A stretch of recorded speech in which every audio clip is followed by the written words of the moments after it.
Que savait-il de ce qui se jouait derrière les murs de Betaram, des violences physiques, sexuelles infligées aux enfants? Je n'ai jamais été informé de quoi que ce soit, pas une seule fois de ma vie. De toute ma vie politique, je ne suis intervenu dans une affaire judiciaire. Jamais. Aujourd'hui, François Bayrou va devoir répondre à ses contradicteurs devant la commission d'enquête de l'Assemblée. 1996, les premiers signalements de maltraitance envers de jeunes élèves sont évoqués dans les journaux télévisés. Polémique à l'Estel-Betaram, près de Pau, le père d'un élève de 14 ans a déposé plainte pour coups et blessures volontaires et traitements inhumains et dégradants.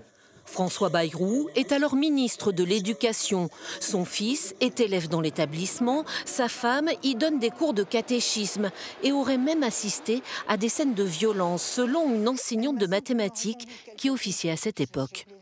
On entendait un adulte hurler sur un enfant. On entendait les coups et on entendait l'enfant qui suppliait qu'on arrête. Je me retourne vers Elisabeth Bayrou et je lui dis « mais qu'est-ce qu'on peut faire ?»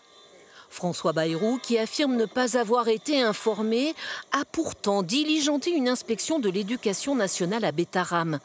Le rapport évoque des gifles données à des élèves et des châtiments où certains sont laissés en petite tenue hors du bâtiment.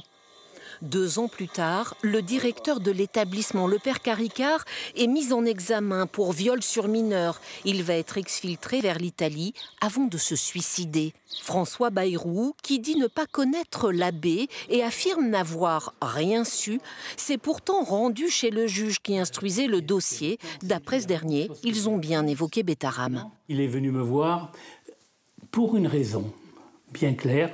Non pas pour m'influencer, faire pression, savoir ce qu'il en était, mais parce que son fils y était élève. Il était inquiet, il voulait savoir ce qui pouvait se passer. Inquiet pour son fils, le Premier ministre dit avoir appris il y a seulement quelques semaines que sa fille, elle aussi, avait été violentée. À ce jour, près de 200 plaintes ont été répertoriées.